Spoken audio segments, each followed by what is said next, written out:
Selamat pagi. Sekarang kita belajar dari buku tema halaman 124 dengan wacana berjudul Gerabah dari Pulau Madura. Oke, ada 1, 2, 3, 4, 5, 6, 7, 8. Oke, 9, 10 paragraf. Nanti kamu kerjakan halaman 127.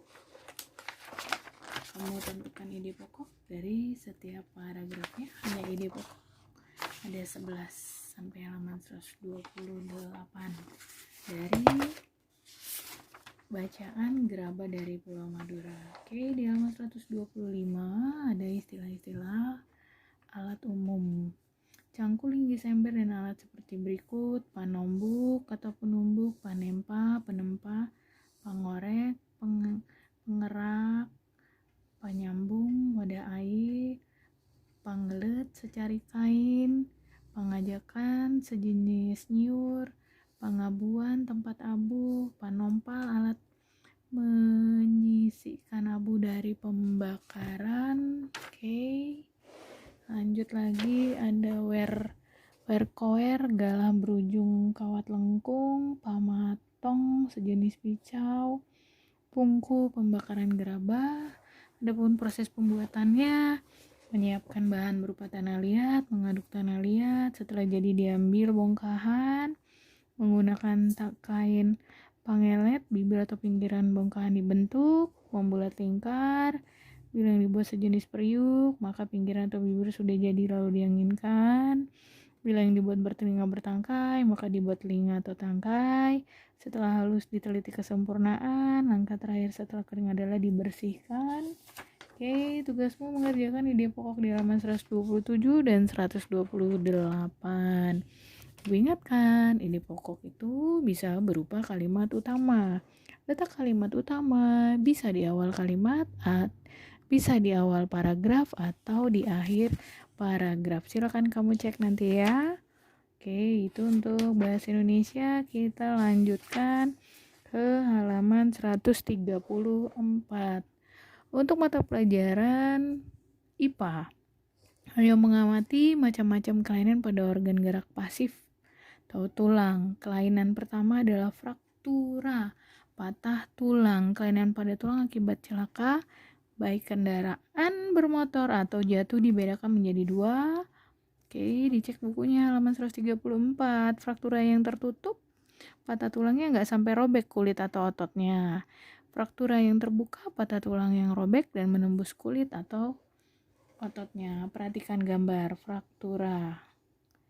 Oke ya, ini fraktura tertutup, ini fraktura terbuka, dia menembus sampai keluar tulangnya dari kulit dan otot. Oke, berikutnya adalah halaman 135, jenis gangguan tulang osteoporosis. Ya, osteoporosis adalah kelainan pada tulang yang disebabkan karena adanya pengeroposan tulang. Hal ini karena tubuh sudah tidak mampu lagi menyerap dan menggunakan kalsium secara normal. Visual atau retak tulang. Retak tulang bisa dilihat gambarnya, menimbulkan keretakan pada tulang akibat kecelakaan. Lordosis. Oke, cara duduk perhatikan ya, ada 3 cara duduk yang salah. Pertama, lordosis adalah kelainan tulang karena sikap duduk yang salah sehingga tulang belakang melengkung ke daerah lumbalis atau dia condong ke depan. Hal ini akan mengakibatkan posisi kepala tertarik ke belakang, lalu tubuh condong ke depan. Skoliosis, kelainan tulang karena sikap duduk yang salah sehingga tulang belakang melengkung ke samping kanan atau ke samping kiri. Hal ini akan menyebabkan badan akan bengkok membentuk huruf S. Kelainan duduk yang lain adalah kifosis, kelainan tulang karena sikap duduk membungkuk sehingga tulang belakang membengkok ke belakang atau bungkuk. Oke, lihat gambarnya ya nak ya, perhatikan, ibu ulangi lagi. Kelainan tulang pertama adalah fraktura, patah tulang ada 2 jenis, fraktura tertutup dan fraktura terbuka. Osteoporosis, pengeroposan, fisura atau retak tulang. Lordosis, tulangnya melengkung ke depan. Skoliosis, tulangnya membentuk huruf S, miring ke samping atau miring ke kanan. Sedangkan kifosis membungkuk ya, tulangnya membongkok ke belakang. Baik, kita lanjutkan kembali di halaman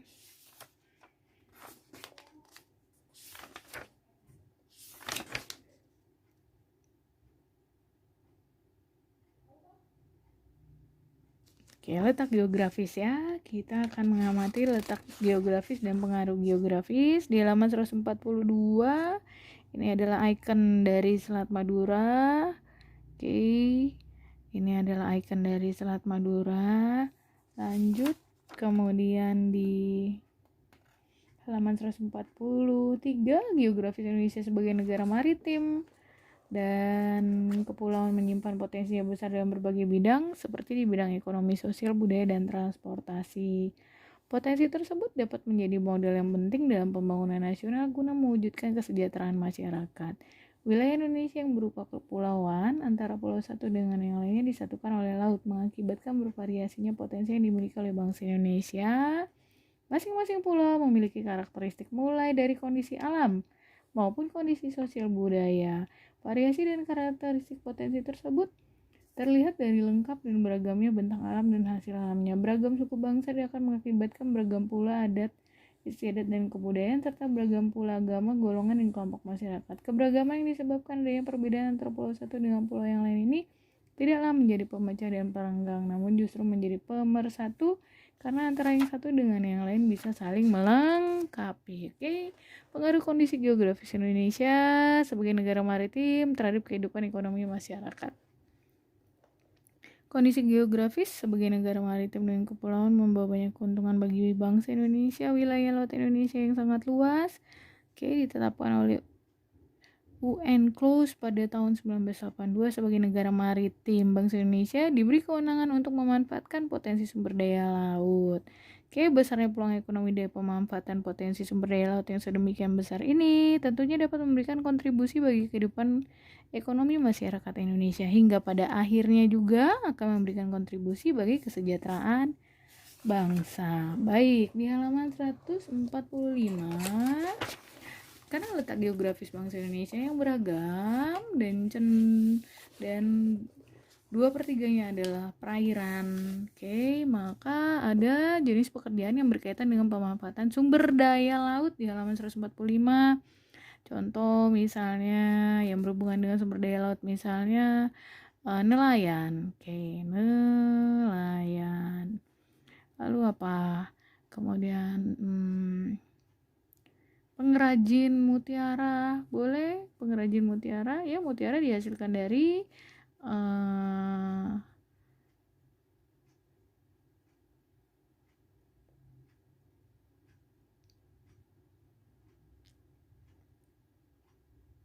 kerang laut ya. Dan sebagainya boleh kamu cari, kita baca di halaman 145. Pengaruh kondisi geografis Indonesia sebagai negara maritim terhadap kehidupan sosial masyarakat. Sebagai negara maritim dan kepulauan yang berada di antara benua Australia dan Asia, ini kemarin udah kita bahas ya. Ini adalah letak geografis bangsa Indonesia membawa pengaruh terhadap kehidupan sosial budaya bangsa. Hal ini bisa terjadi karena dengan posisi tersebut menyebabkan Indonesia menjadi jalur perdagangan dunia. Namun, mau tidak mau banyak pedagang dari berbagai negara di seluruh belahan bumi akan melewati dan mampir ke Indonesia. Pedagang-pedagang dari berbagai negara tersebut tentunya memiliki latar belakang yang berbeda satu dengan yang lainnya. Para pedagang yang mampir, ada sebagian yang menetap di Indonesia, turut membawa adat budaya dan negara asal. Lambat laun, adat dan budaya yang dibawa tersebut berbaur, bercampur, bahkan melebur menjadi adat budaya asli Indonesia. Berikut beberapa dampak yang diakibatkan oleh letak dan kondisi geografis. Pertama, komunikasi dan interaksi antar penduduk menjadi lebih mudah, baik antar warga Indonesia maupun Indonesia dengan warga asing. Hal ini didukung dengan adanya kemajuan teknologi di bidang pelayanan antar pulau dan antar negara. Terjadinya pembauran pencampuran atau peleburan nilai-nilai antar pulau dan antar negara. Munculnya perkampungan etnis tertentu seperti pecinan dan perkampungan Arab. Terjadinya perubahan perilaku masyarakat karena pengaruh masuknya pola dan nilai perilaku dari pulau, daerah maupun negara lain. Terjadinya perpindahan ilmu pengetahuan dan teknologi. Di halaman 146 ada dampak positif, pasti ada dampak negatif. Coba ceritakan dampak yang timbul sebagai akibat dari letak dan kondisi geografis Indonesia sebagai negara maritim dan kepulauan. Dampak positifnya udah jelas, 1, 2, 3, 4, tinggal kamu salin di bukumu 5. Sedangkan dampak negatifnya, kamu boleh mencari dari sumber belajar lain, boleh dari buku lain, atau boleh mencari pada gawai internetmu. Ibu ingatkan kembali, pada saat menggunakan internet, mohon pendampingan dari orang tua atau orang dewasa yang ada di rumah. Oke, kita lanjutkan. Pencahayaan bahari masa lalu, kita belajar kembali tentang hidup pokok. Di halaman 152, Pancasila, kita kembali akan membahas tentang 5 sila. Dalam Pancasila merupakan satu kesatuan yang utuh. Ya, 5 sila merupakan satu kesatuan yang utuh. Oke, kita mundur ke halaman 151. Di paragraf paling bawah dikatakan, keberagaman yang disebabkan adanya perbedaan antara pulau satu dengan pulau yang lainnya tidaklah menjadi pemecah dan perenggang, namun justru menjadi pemersatu, karena antara yang satu dengan yang lain bisa saling melengkapi. Hal ini sesuai dengan semangat persatuan dan kesatuan, seperti pencerminan nilai-nilai Pancasila, khususnya sila persatuan Indonesia, yaitu sila ketiga. Selain itu juga mencerminkan nilai-nilai yang terkandung dalam sila keadilan sosial bagi seluruh rakyat Indonesia, yaitu sila kelima. Pancasila diupayakan sebagai paket lengkap yang menopang NKRI. Pancasila merupakan satu kesatuan yang bulat dan utuh dari kelima sila. Sila ke-1 menjiwai sila kedua, ketiga, keempat, dan kelima. Sila kelima menjiwai sila ke-1, ketiga, keempat, kelima, begitu seterusnya. Kelima sila tidak bisa dilepaskan satu dengan yang lainnya. Walaupun masing-masing mempunyai nilai sendiri, tapi hubungan antar sila merupakan hubungan yang utuh dan saling terkait. Setiap sila yang membentuk Pancasila merupakan unsur yang mutlak yang membentuk kesatuan, bukan unsur pelengkap. Artinya, satu sila menjiwai dan dijiwai oleh sila-sila yang lain. Sila pertama menjiwai sila kedua, ketiga, keempat, dan kelima. Demikian seterusnya. Misalnya, meskipun sila ketuhanan Yang Maha Esa merupakan sila yang berkaitan dengan Tuhan, tetapi tidak berarti sila-sila yang lain hanya sebagai pelengkap. Setiap sila yang membentuk Pancasila juga sebagai satu kesatuan yang mutlak, tidak dapat ditambah dan dikurangi. Oleh karena itu, Pancasila tidak dapat diubah menjadi Trisila atau Ekasila. Pancasila tetaplah Pancasila. Oke, halaman 153. Tugasmu di halaman 153. Pemilihan ketua kelas. Oke, ya, di sebelah kiri ibu ini ada panah yang berisi ide-ide. Oke, lalu di sebelah kanan kita mencerminkan silanya.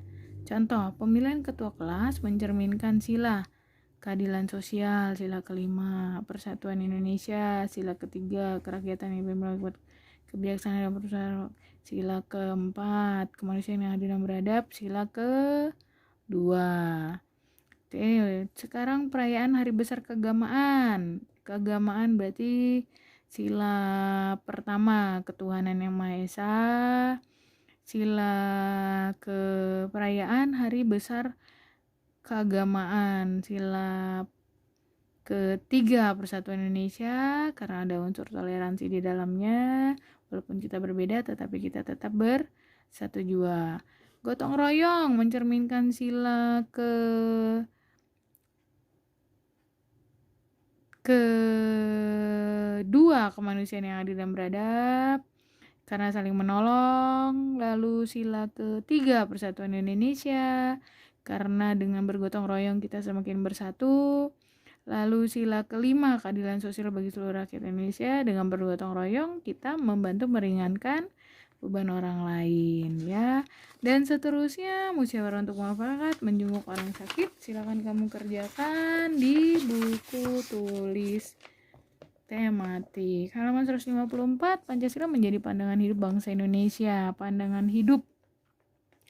Maka dari itu, perilaku dan sikap masyarakatnya haruslah mencerminkan nilai luhur Pancasila. Salah satu contoh pengambilan keputusan yang sesuai dengan nilai Pancasila adalah pelaksanaan musyawarah untuk mencapai mufakat.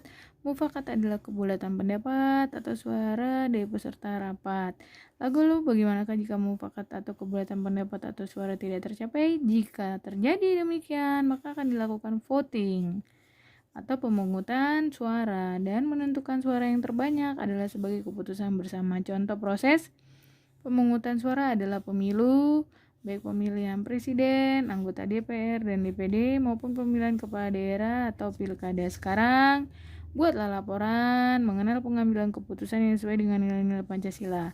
Laporan yang kamu susun bisa berdasarkan pengalaman pribadi atau kelompok. Oke, di halaman 155 kita berlatih membuat laporan.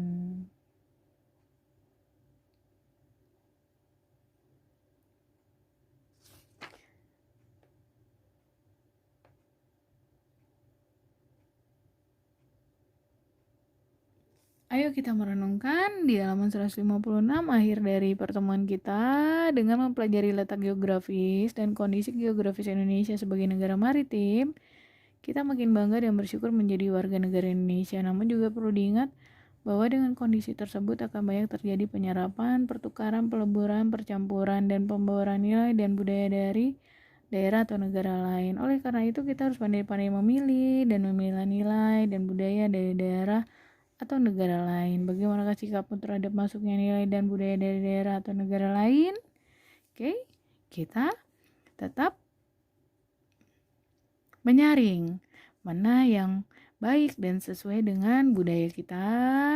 Oke, yang mengandung unsur positif, yang membangun, silakan diadaptasi. Tapi yang mengandung unsur negatif, tidak sesuai dengan budaya dan kepercayaan kita, silakan kita jauhi. Oke, sampai di sini kamu tetap semangat walaupun proses pembelajaran kita jarak jauh. Tetap semangat, jaga kesehatan, salam sehat.